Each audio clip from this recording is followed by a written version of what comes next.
حدثنا عبد الله بن مسلمة قال حدثنا ابن ابي حازم عن ابيه عن سهل بهذا وقال ما كنا نقيل ولا نتغدى الا بعد الجمعة. صحابہ کرام کیا کہتے ہیں کہ ہم قیلولہ نہیں کرتے تھے اور کھانا نہیں کھاتے تھے مگر جمعے کی نماز پڑھ کے. یعنی جمعے کے دن جمعہ پڑھ کے کھانا اور قیلولہ ہونا چاہیے. اور عام دنوں میں جیسے گرمی وغیرہ ہے تو کھانا کھا کے تھوڑا آرام کر کے بھی ظہر کی نماز پڑھی جا سکتی ہے.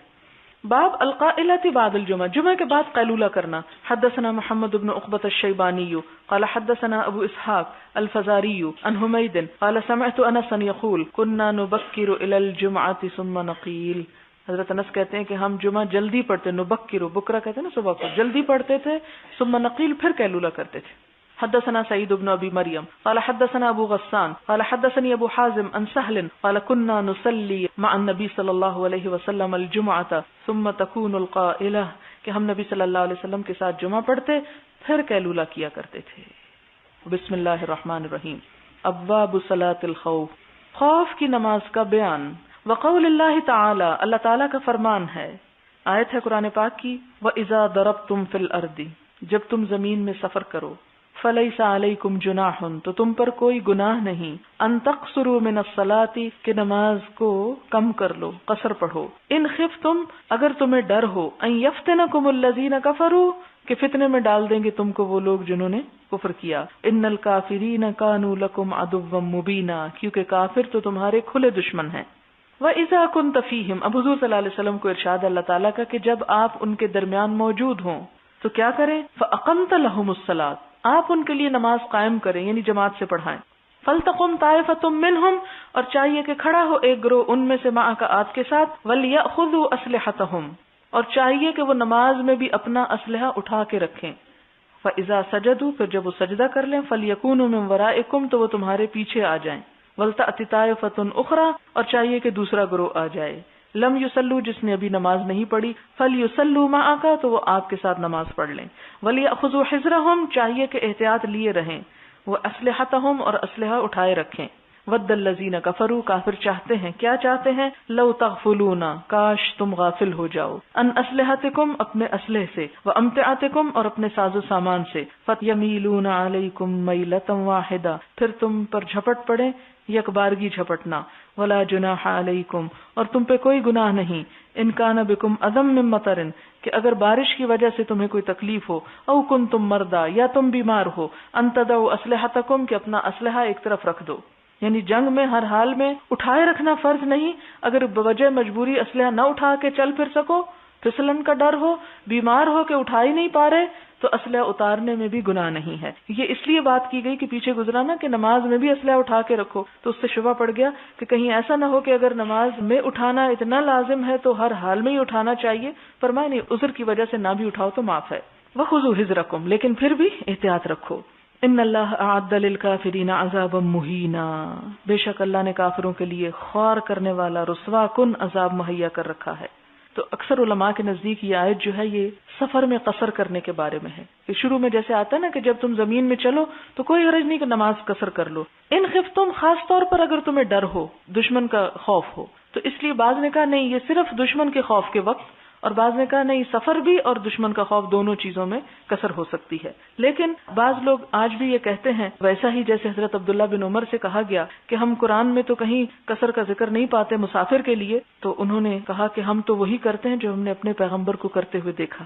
یعنی اگر قرآن میں تم سمجھتے ہو کہ یہ آیت جو ہے یہ عام مسافر کے لیے نہیں بلکہ صلاۃ خوف کی نماز ہے یہاں، تو ہم نے اپنے حضور محمد صلی اللہ علیہ وسلم کو عام سفر میں جو کہ خوف کے علاوہ بھی ہوتا تھا اس میں بھی قصر کرتے ہوئے دیکھا، اس لیے ہم قصر کرتے ہیں. جس سے کیا پتہ چلتا ہے کہ صرف جنگ کی حالت میں قصر نہیں بلکہ عام حالات میں بھی مسافر قصر کر سکتا ہے. اور پھر آپ دیکھ رہے ہیں کہ عبداللہ بن عمر رضی اللہ تعالیٰ عنہ جن کو یہ سعادت نصیب تھی کہ ہر چیز میں سنت کے اتباع میں سب سے آگے ہوتے. اب احادیث ہیں. حدثنا ابو الیمانی قال اخبرنا شعیب عن الزہری قال سألته هل صلی النبی صلی اللہ علیہ وسلم یعنی صلاۃ الخوف. شعیب کہتے ہیں کہ میں نے زہری سے پوچھا کیا نبی صلی اللہ علیہ وسلم خوف کی نماز پڑھا کرتے تھے، کیونکہ قرآن میں جو ذکر آیا ہے کیا آپ نے واقعی ایسے کیا؟ قال، تو انہوں نے جواب دیا. کس نے جواب دیا؟ زہری نے. اخبرنی سالم ان عبداللہ ابن عمر رضی اللہ عنہما قال غزوت مع رسول اللہ صلی اللہ علیہ وسلم، کہ میں نبی صلی اللہ علیہ وسلم کے ساتھ جنگ میں گیا، قبل نجد، نجد کی طرف، تہامہ اور یمن سے لے کے عراق اور شام تک کا علاقہ، فوازین العدو، تو ہم نے مقابلہ کیا یا سامنے آئے دشمنوں کے، یہ جو نجد کی طرف ہوا تھا نا، یہ غزوہ ذات الرقاع تھا، فصاففنا لہم، پھر ہم نے ان کے لیے صفیں باندھ دی، یعنی دشمن کے سامنے جب ہم آئے تو ہم نے صفیں باندھ لی، فقام رسول اللہ صلی اللہ علیہ وسلم، تو آپ صلی اللہ علیہ وسلم کھڑے ہو گئے، یصلی لنا، نماز پڑھا رہے تھے ہم کو، فقامت طائفۃ معہ، تو ایک گروہ آپ کے ساتھ کھڑا ہو گیا، تصلی، نماز پڑھ رہا تھا، واقبلت طائفۃ، اور سامنے آ گیا ایک گروہ، علی العدو، دشمن کے، یعنی پورا لشکر دو حصوں میں بٹ گیا، ایک حصہ دشمن کے مقابلے پہ آ گیا اور دوسرا نماز پڑھنے لگ گیا، ورکع رسول اللہ صلی اللہ علیہ وسلم، اور رکوع کر لیا آپ صلی اللہ علیہ وسلم نے، بمن، ساتھ اس کے جو معہ آپ کے ساتھ تھا، وسجد سجدتین، اور آپ نے 2 سجدے کیے، یعنی سب لوگوں نے 2 سجدے کیے، ثم انصرفوا، پھر یہ لوگ چل دیے، کہاں؟ دشمن کے سامنے، مکانت طائفۃ التی، اس گروہ کی جگہ پر، لم تصلی، جس نے ابھی نماز نہیں پڑھی تھی، فجاؤ، پھر وہ آ گئے، کون آ گئے؟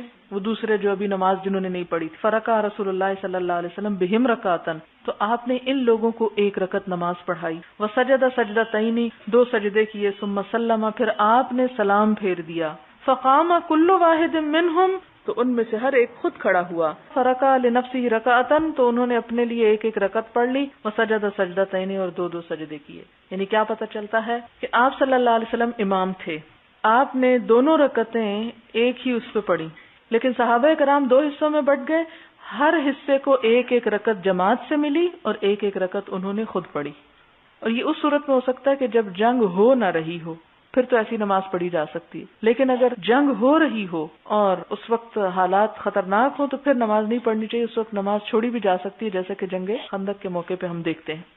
باب صلاۃ الخوف رجالا ورکبانا راجل قائم، خوف کی نماز پیدل اور سوار ہو کر، یعنی دونوں حالتوں میں پڑھی جا سکتی ہے، چلتے چلتے بھی اور اونٹوں یا گھوڑوں پہ بیٹھ کے بھی۔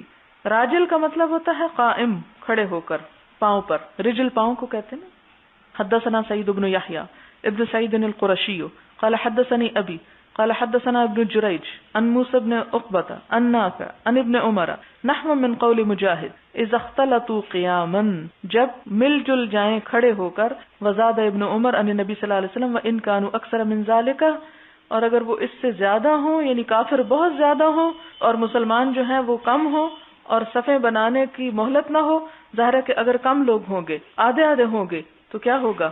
دشمن کے مقابلے میں تھوڑے لوگ رہ جائیں گے، تو ایسی صورت میں کیا کرنا چاہیے؟ کس طرح نماز ادا کرنی چاہیے؟ سب کو چلتے چلتے ہی نماز پڑھ لینی چاہیے، اس میں پھر 2 گروہوں میں نہیں بٹنا چاہیے، یعنی اس سے یہ پتہ چلتا ہے کہ صلاۃ الخوف جو ہے وہ کئی قسم پہ پڑھی جا سکتی ہے۔ فَلْيُصَلُّوا قِيَامًا وَرُكْبَانًا، تو انہیں چاہیے کہ وہ کھڑے اور سواری کے ساتھ نماز پڑھ لیں۔ باب يحرس بعضهم بعضا في صلاة الخوف، خوف کی نماز میں حفاظت کرے ان میں سے بعض کی۔ یحرس، حیر سین کا مطلب ہوتا ہے چوکیداری کرنا، حارس اسی سے ہے۔ حدثنا حیوۃ بن شریح قال حدثنا محمد بن حرب عن الزبیدی عن الزہری عن عبید اللہ بن عبد اللہ بن عتبہ عن ابن عباس رضی اللہ عنہما قال قام النبی صلی اللہ علیہ وسلم فقام الناس معه، نبی صلی اللہ علیہ وسلم کھڑے ہوئے اور لوگ آپ کے ساتھ کھڑے ہوئے، فکبر، تو آپ نے تکبیر کہی، وکبروا معه، اور لوگوں نے بھی آپ کے ساتھ تکبیر کہی، ورکع ناس منہم، آپ نے رکوع کیا اور لوگوں نے آپ کے ساتھ رکوع کیا، ثم سجد وسجدوا معه، پھر آپ نے سجدہ کیا اور لوگوں نے بھی آپ کے ساتھ سجدہ کیا، ثم قام للثانیۃ، پھر آپ دوسری رکعت کے لیے کھڑے ہوئے، فقام الذین سجدوا معه وحرسوا اخوانهم، تو جن لوگوں نے آپ کے ساتھ سجدہ کر لیا تھا، یعنی 1 رکعت پڑھ لی تھی، وہ کھڑے ہو گئے اور انہوں نے اپنے بھائیوں کی حفاظت کی، یعنی وہ نگرانی کرنے پہ کھڑے ہو گئے۔ وَأَتَتِ الطَّائِفَةُ الْأُخْرَى، اور دوسرا گروہ آ گیا، فَرَكَعُوا، انہوں نے رکوع کیا، وَسَجَدُوا مَعَهُ وَالنَّاسُ كُلُّهُمْ فِي صَلَاةٍ، اور لوگوں نے آپ کے ساتھ سجدہ کیا اور سارے کے سارے لوگ جو تھے وہ نماز کی حالت میں تھے، وَلَكِنْ يَحْرُسُ بَعْضُهُمْ بَعْضًا، لیکن ان میں سے بعض کی نگرانی کر رہے تھے، یعنی نماز کی حالت میں ہی۔ باب الصلاة عند مناہزة الحصون، نماز مناہزہ کا معنی چڑھنا، نہزہ کا مطلب ہوتا ہے اٹھنا، چڑھائی الحصون قلعوں پر، یعنی قلعے جب فتح ہو رہے ہوں اور عین گھمسان کی جنگ ہو اور نتیجہ نکلنے ہی والا ہو اور نماز کا وقت جا رہا ہو تو کیا کرنا چاہیے؟ اس وقت پہلے قلعے فتح کر لینی چاہیے، نماز بعد میں پڑھ لینی چاہیے، ایسا نہ ہو کہ فتح شکست میں بدل جائے، مراد یہ ہے۔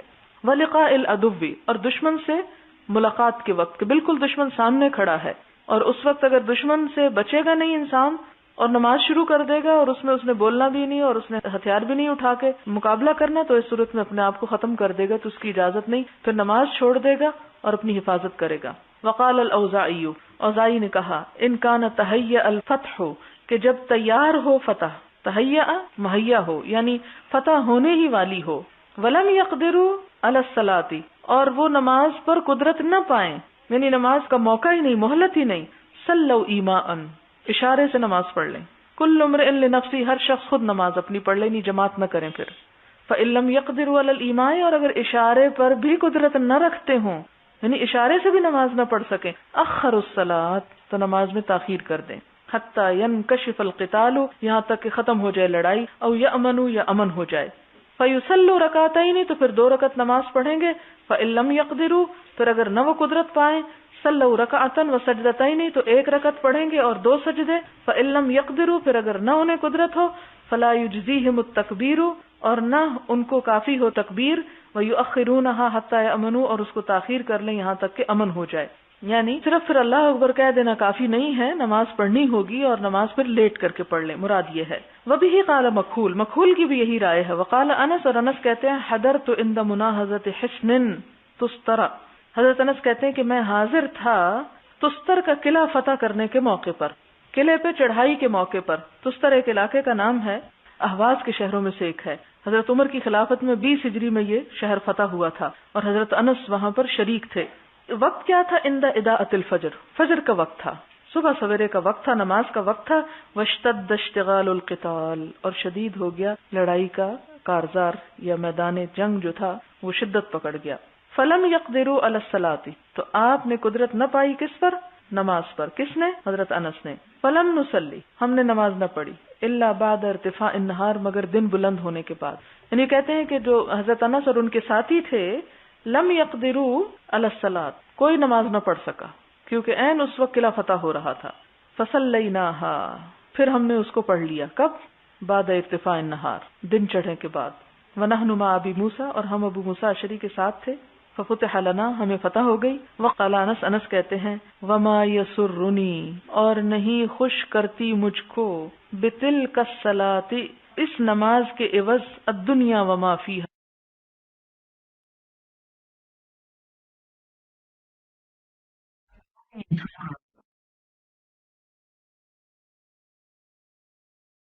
دنیا اور جو کچھ اس میں ہے۔ یعنی ٹھیک ہے فتح تو ہو گئی، لیکن جو کچھ مجھے ملا وہ پا کر مجھے اتنی خوشی نہ ہوئی جتنی میں اگر اپنے وقت پہ نماز پڑھ لیتا تو مجھے خوشی ہوتی۔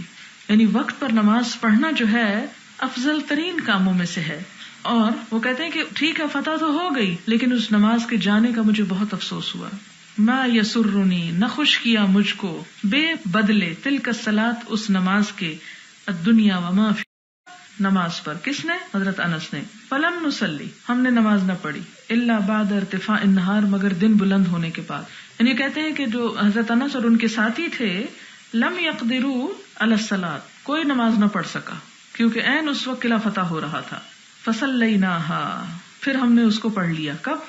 بعد ارتفاع النہار، دن چڑھنے کے بعد۔ ونحن مع ابی موسیٰ، اور ہم ابو موسیٰ اشعری کے ساتھ تھے۔ ففتح لنا، ہمیں فتح ہو گئی۔ وقال انس، انس کہتے ہیں، وما یسرنی، اور نہیں خوش کرتی مجھ کو، بتلک الصلاۃ، اس نماز کے عوض، الدنیا وما فیہا، دنیا اور جو کچھ اس میں ہے۔ یعنی ٹھیک ہے فتح تو ہو گئی، لیکن جو کچھ مجھے ملا وہ پا کر مجھے اتنی خوشی نہ ہوئی جتنی میں اگر اپنے وقت پہ نماز پڑھ لیتا تو مجھے خوشی ہوتی۔ یعنی وقت پر نماز پڑھنا جو ہے افضل ترین کاموں میں سے ہے۔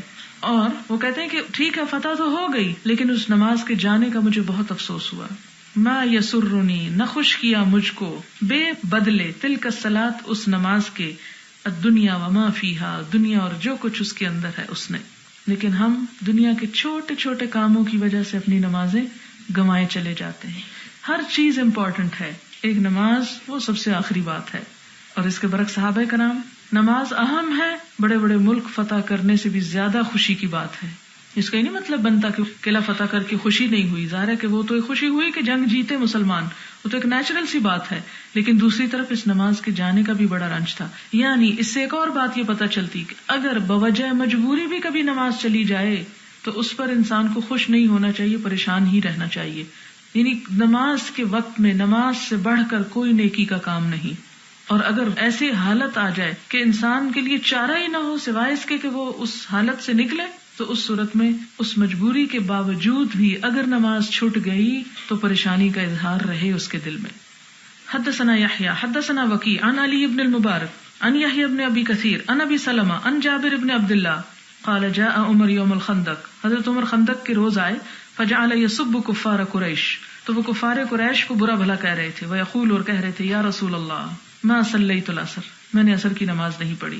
حتی کادت الشمس ان تغیب، سورج غروب ہی ہونے والا تھا اس وقت میں نے پڑھی. فقال النبی صلی اللہ علیہ وسلم وانا واللہ ما صلیتها بعد، اور اللہ کی قسم میں نے بھی ابھی تک نہیں پڑھی. قال فنزل الى بطحانہ، تو جب جنگ سے فارغ ہوئے تو آپ وادی بطحان میں آئے. فتودع، وضو کیا. وصلی العصر، عصر پڑھی. بعدما غابت الشمس، اس کے بعد کہ سورج غروب ہو گیا. ثم صلی المغرب بعدها، پھر اس کے بعد مغرب پڑھی. یعنی مغرب کا وقت بھی تقریباً جا چکا تھا جب یہ آپ کی حضرت عمر کی بات ہو رہی ہے. اس لیے جب آپ نے قضا پڑھنی چاہی تو ترتیب سے پڑھی، مراد یہ ہے. باب صلاۃ الطالب والمطلوب، طالب چاہنے والا کس کا؟ یہاں دشمن مراد ہے. والمطلوب، یا جو خود وانٹڈ ہو، یعنی ایک انسان جو دشمن کا پیچھا کر رہا ہو یا دشمن اس کا پیچھا کر رہا ہو، تو وہ کیسے نماز پڑھے؟ راکبن، سوار ہو کر، و ایمان، اور اشارہ کر کے. یعنی مثلاً ایک شخص سواری پہ دوڑا چلا جا رہا ہے، دشمن اس کے پیچھے آ رہا ہے، نماز کا وقت جا رہا ہے، تو وہ کیا کرے؟ سواری پر ہی پڑھ لے نماز. اور دوسرا کیا کرے؟ اگر سواری روکنے کی گنجائش نہیں، مثلاً گھوڑے وغیرہ پہ ہے، تو اس صورت میں اشاروں سے ہی نماز پڑھ لے، لیکن پڑھ لے. یا یہ ہے کہ ایک انسان دشمن کا پیچھا کر رہا ہے، دشمن کے پیچھے دوڑ رہا ہے، دشمن کو پکڑنا ہے، تو اس صورت میں بھی اگر موقع ہو تو سواری پہ یا اشاروں سے پڑھ جائے، کیونکہ وقت کی نماز تو وقت ہی کی ہوتی ہے. وہ کہتے ہیں نا، ویلے دی نماز تو کویلے دی ٹکرا. وہ ٹکرا اس لیے ہوتی ہے کہ انسان کی توجہ نہیں ہوتی اس نماز میں. وقال الولید ذکرت للاوزاعی، میں نے ذکر کیا اوزاعی سے، صلاۃ شرحبیل ابن صمت، شرحبیل بن صمت کی نماز کا، اصحابی اور اس کے ساتھیوں کی، علی ظہر الدابہ، جانور کی پشت پر. فقال کذالک الامر عندنا اذا تخوف، تو انہوں نے کیا جواب دیا کہ اسی طرح تھا ہم کو حکم نماز پڑھنے کا جب خوف کی حالت ہو. یعنی خوف اور مجبوری میں کس طرح نماز ادا ہو جائے گی؟ سواری پر اور اشاروں سے بھی. اذا تخوف الفوت، کہ جب فوت ہونے کا ڈر ہو کہ جگہ تک پہنچنے میں نماز چلی جائے گی، تو پھر سواری پر بیٹھ کے انسان پڑھ لے. عموماً لوگ پوچھتے ہیں اچھا گاڑی میں نماز پڑھ سکتے ہیں کہ نہیں؟ اگر ڈر ہو کہ جہاں گاڑی جا کے رکے گی وہاں نماز ہی چلی جائے گی، مثلاً ایک عام حالات ہوتے ہیں کہ کھلی سڑک ہے، آپ جا رہے ہیں، جہاں چاہیں گاڑی روک دیں، جہاں چاہیں آپ پڑھ لیں. بعض جگہ ایسی ہوتی ہیں کہ جہاں آپ عین سڑک پہ گاڑی نہیں روک سکتے، کہ آپ خدا نخواستہ غلط جگہ پہ روکیں گے، پیچھے سے کوئی اور آ کے آپ کو مار دے گا، یا قانونی طور پر جرم ہوتا ہے وہاں گاڑی روکنا. مثلاً بعض ویسٹرن کنٹریز ایسی ہوتی ہیں کہ جہاں پر آپ سڑک کے بیچ میں گاڑی نہیں روک سکتے، اور سڑکیں بھی اتنی لمبے لمبے پل ہیں اور اتنے لمبے لمبے کراسنگز ہیں کہ آپ کا وقت ہی چلا جائے. مثلاً مغرب کی نماز ہے، چھوٹی سا وقت ہے، تو آپ کو پتا ہے کہ آپ گھر تک نہیں پہنچ سکیں گے، اتنی لمبی سڑک اور بیچ میں بھی نہیں روک سکتے، تو اب کیا کریں؟ وہیں پڑھ لیں رستے میں. بعض اوقات آپ ایسی حالت میں ہوتے ہیں کہ گاڑی چلا نہیں سکتے. مثلا کراچی میں آپ دیکھیں کہ ایسے روڈ بلاک ہو جاتے ہیں یا اتنی ٹریفک جیم ہو جاتی ہے کہ آپ باوجود تڑپنے اور کوشش کرنے کے اس ہجوم سے نکل کے ہی نہیں جا سکتے. اب عصر کا وقت ہے، آپ تو اپنے ٹائم پہ نکلے کہ میں اتنی وقت میں جا کے فلاں جگہ اطمینان سے نماز پڑھ لوں گا، وضو کر کے آپ چل پڑے. آگے ہے کہ ٹریفک جیم ہے، ہلنے کا نام نہیں لے رہی، نماز ہے کہ جا رہی ہے. اب آپ پریشان ہیں کہ مسئلہ پتہ ہی نہیں کہ ہم کریں کیا. ایسی صورت میں آپ کیا کریں؟ سواری پر ہی نماز پڑھ لیں. اور اس میں یہ کہ کھڑی ہے اگر گاڑی تو دیکھ لیں اندازن کہ قبلہ کس طرف ہے، کوشش کریں، تحری کریں، نہ ملے تو جدھر بھی آئے پھر وہ اس کو ادا کر لیں. کیوں؟ ان الصلاۃ کانت علی المؤمنین کتابا موقوتا، وقت کی پابندی کے ساتھ نماز فرض ہے. اور یہ جو صلاۃ الخوف میں پہلا درجہ، وہ حدیث آئی تھی کہ آپ صلی اللہ علیہ وسلم آگے تھے اور صحابہ میں سے ایک نے جماعت میں نماز پڑھی، پھر دوسری نے. اس سے کیا پتا چلتا ہے کہ جب کسی لشکر نے پڑاؤ ڈالا ہوا ہو اور ابھی گھمسان کی جنگ نہ ہو رہی ہو تو اس میں انتظار بھی ہوتا ہے نا. بعض اوقات آپ دیکھیں 1 دن گزر گیا، 2 دن، 3 دن، جنگ نہیں شروع ہوئی، لیکن ہر وقت خوف کی حالت ہے، چوکنے ہیں مسلمان کے کسی وقت بھی حملہ ہو سکتا ہے. تو ایسی صورت میں کہ خوف تو ہے لیکن جنگ ہو نہیں رہی تو جماعت سے ہی پڑھنی چاہیے. اس سے ایک تو نماز کی اہمیت کا پتہ چلتا ہے اور دوسرا جماعت کی اہمیت کا پتہ چلتا ہے کہ حتی الوسع جماعت کا اہتمام جو ہے وہ کرنا چاہیے. لیکن اگر گھمسان کی جنگ ہو رہی ہے تو جو بھی صورت میسر ہے، سواری پہ پڑھ سکتا ہے تو پڑھ لے، ٹینک چلا رہا ہے اور ساتھ ساتھ نماز پڑھ رہا ہے اور اسے پتا ہے کہ ابھی آدھے گھنٹے کا فرق ہے، اتنا مجھے چلانا پڑے گا، تو وہ نماز بیچ میں پڑھ لے. دوسرا یہ ہے کہ اگر ایسی پوزیشن میں ہے کہ اس کو موڑنا ہے یا آگے پیچھے اسے کرنا ہے تو ایسی صورت میں ساتھ ساتھ اشاروں کے نماز بھی پڑھتا جائے اور اپنا کام بھی کرتا جائے. اور یا پھر یہ ہے کیا اس کو پتا ہے کہ میں ایک لمحے کے لیے غافل ہوا تو ساری فوج جو ہے پیچھے برباد ہو جائے گی، تو اس میں پھر کیا کرے، پوسٹ پون کر دے، پھر وقت کے گزرنے کے بعد نماز پڑھ لے. تو یہ مختلف سہولتیں، ایک نہیں تو دوسرا، دوسرا نہیں تو تیسرا، کئی آپشنز دی گئی تاکہ ایک انسان کام کر جائے جیسے بھی ممکن ہو. تو اس سے نماز کی جو فرضیت اور اہمیت ہے اس پہ روشنی پڑتی ہے. واحتج الولید بقول النبی صلی اللہ علیہ وسلم لا یصلین احد العصر الا فی بنی قریظہ، اور احتجاج کیا، احتجاج کا مطلب دلیل لی ہے ولید نے نبی صلی اللہ علیہ وسلم کے قول سے کہ لا یصلین احد العصر، کوئی نہ پڑھے تم میں سے عصر کی نماز الا فی بنی قریظہ، مگر بنی قریظہ میں جا کر. یہ بنی قریظہ کیا تھے؟ بنی قریظہ مدینہ کے یہودی تھے جنہوں نے معاہدہ توڑا تھا، دغا بازی کی، مسلمانوں کا ساتھ دینے کی بجائے جنگ احزاب میں کس کا ساتھ دیا؟ آنے والے لشکروں کا ساتھ دیا. اب یہ ہوا کہ جب ابو سفیان واپس گیا جنگ سے تو آپ صلی اللہ علیہ وسلم نے فوری طور پر ان کے اوپر حملہ کیا کیونکہ انہوں نے عہد توڑا تھا، اور اتنا بھی مہلت نہ دی کہ نماز ہی پڑھ لیں. آپ نے فرمایا کہ چلو جاؤ، حملہ آور ہو جاؤ، اثر بھی نہ پڑھو جب تک بنو قریظہ میں نہ پہنچ جاؤ، یعنی وہاں پہنچ کے اثر پڑھو گی. تو اس سے کیا پتہ چلتا ہے کہ نماز آپ نے تاخیر کروا دی. کس وجہ سے؟ ایک بڑی مصلحت کی خاطر، کہ اگر اب ان دشمنوں کو، ان دھوکہ بازوں کو چھوڑ دیا گیا تو یہ تو ہم نمازیں پڑھتے رہیں گے اور وہ آ کے پھر حملہ آور ہم پہ بھی شاید ہو جائے. تو یہ کتنی نازک گھڑی تھی کہ اگر آپ یہ فوری ڈیسیژن نہ لیتے تو اس صورت میں مسلمانوں کو مزید نقصان ہو سکتا تھا. لہٰذا آپ نے کیا حکم دیا کہ فوری طور پہ چلو اور جا کے حملہ کرو بنی قریظہ پہ، انہیں مہلت نہ دو، اور وہیں جا کے نماز ہوگی. اب اس کا تفصیل کیا اگلی حدیث میں ہمیں پتہ چلتی ہے. باب حدثنا عبداللہ ابن محمد ابن اسماء قال حدثنا جویریہ عن نافع عن ابن عمر قال قال النبی صلی اللہ علیہ وسلم لنا لما رجع من الاحزاب، کہ نبی صلی اللہ علیہ وسلم جب جنگ احزاب سے لوٹے تو ہمیں حکم دیا، کیا فرمایا؟ لا یصلین احد العصر، نہ کوئی پڑھے عصر کی نماز الا فی بنی قریظہ، مگر بنو قریظہ میں پہنچ کے. فادرک بعضهم العصر فی الطریق، تو بعض لوگوں کو عصر کی نماز رستے میں ہی مل گئی، انہوں نے کہا کہ یہ تو جا رہی ہے، قضا ہو رہی ہے، ہم ادھر ہی پڑھ لیتے ہیں. فقال بعضهم لا نصلی، بعض نے کہا نہیں ہم تو نہیں پڑھیں گے حتی نأتیہا، یہاں تک کہ بنو قریظہ میں پہنچ جائیں. وقال بعضهم بل نصلی، بعض نے کہا نہیں ہم تو پڑھیں گے. اختلاف ہو گیا. اب آپ دیکھیں کہ صحابہ کرام میں اختلاف ہوتا ہے. لم یرد منا ذلک، یعنی آپ صلی اللہ علیہ وسلم نے ہم سے یہ نہیں چاہا تھا کہ ہم نماز ہی نہ پڑھیں اور اس طرح ڈیلے کر دیں. فذکر للنبی صلی اللہ علیہ وسلم، تو یہ بات نبی صلی اللہ علیہ وسلم کے سامنے ذکر کی گئی کہ بعض نے رستے میں نماز پڑھ لی اور بعض نے وہاں جا کے پڑھی. فلم یعنف احدا منہم، تو آپ نے کسی پر بھی سختی نہ کی کہ دونوں ہی ٹھیک ہے. اب اس میں کس چیز کا جواب ہے؟ ان لوگوں کی بات کا جواب ہے جو کہتے ہیں جی حق تو ایک ہی کے پاس ہو سکتا ہے نا، دو کے پاس کیسے ہے؟ نہیں، دو کے پاس بھی ہو سکتا ہے. اگر وہ نیک نیتی کے ساتھ اجتہاد کر رہے ہیں تو مجتہد کی جو غلطی ہے وہ بھی غلطی نہیں پھر شمار ہوتی، اس کو اس پہ بھی اجر ملتا ہے. لیکن اگر ہمیں پتا چل جائے کہ مجتہد غلطی پہ تھا تو ہمیں مکھی پہ مکھی نہیں مارنی چاہیے، پھر مجتہد کی غلطی کو پکڑے نہیں رکھنا چاہیے، غلطی والے مجتہد کو چھوڑ کر دوسرے مجتہد کی بات لے لینی چاہیے جس کے پاس زیادہ مضبوط دلیل ہو. اب اس میں یہ تھا کہ دو چیزیں تھی. ایک تو یہ ہے کہ جن لوگوں نے رستے میں پڑھ لی انہوں نے کیا کہا، انہوں نے کہا کہ آپ صلی اللہ علیہ وسلم کا مطلب یہ تھا کہ ہم جلدی نکل چلیں اور جلدی بنو قریظہ پہنچیں تاکہ عصر سے پہلے پہنچ جائیں، لیکن ہم باوجود کوشش کے نہیں پہنچ سکے تو ہم ابھی پڑھ رہے ہیں عصر. اور بعض نے کہا کہ نہیں، چونکہ آپ نے ہمیں منع کیا تھا کہ بنو قریظہ سے پہلے پڑھنی نہیں، اس لیے ہم تو نہیں پڑھیں گے. ایک نے ظاہر پہ عمل کر لیا، ایک نے تعویل کر کے عمل کر لیا، اور دونوں کا عمل آپ نے درست قرار دیا. تو اسی طرح ایک حدیث کو سمجھنے میں اگر اس قسم کی کوئی دو رائے آ جائیں، مثلا آپ دیکھیں کہ جیسے ایک روایت میں آتا ہے کہ آپ صلی اللہ علیہ وسلم نے نماز میں ناف کے اوپر ہاتھ رکھا. اب بعض نے کیا کہا کہ جی اسی کے اوپر، اور بعض نے کیا کہا کہ اس سے اوپر. اب آپ دیکھیں دونوں ہی ٹھیک ہے نا اپنی اپنی جگہ. کس کو غلط کہیں گے آپ کہ اس کے اوپر؟ تو کچھ لوگ ذرا نیچے کر کے باندھتے ہیں، اور کچھ جو اوپر سے مطلب وہ جگہ چھوڑ کے اوپر لیتے ہیں تو وہ اوپر باندھ لیتے ہیں. تو اگر اس چیز کو بنیاد بنایا جائے تو دونوں اختلاف ہیں، لیکن دونوں کی نماز صحیح ہے. تو بعض چیزیں عملی روایت سے سامنے، اور بعض علاقوں میں جیسے ایک صحابی گئے ہیں، انہوں نے جا کے ایک چیز بتا دی ہے تو کچھ نے ان کو دیکھا، کچھ نے دیکھنے کا خیال نہیں کیا، اس کو ویسے ہی لے لیا جیسے کہا. تو وہ طریقے مختلف ہو گئے، پھر ایک سے ایک بڑھتا چلا گیا، ایک جگہ پہ ایک چیز پھیل گئی، دوسری میں دوسری پھیل گئی، حالانکہ دونوں ہی اپنی اپنی جگہ صحیح کام کر رہے ہیں. تو اس میں ایک دوسرے پہ کفر اور فسق کے فتوے نہیں لگانے چاہیے، الا یہ کہ آپ کے پاس کوئی اور دلیل آ جائے کہ جو آپ کو کہے کہ ہاں آپ نے سینے پر باندھا، پھر تو آپ کریں گے اصرار کہ جی سینہ ہی مراد ہے.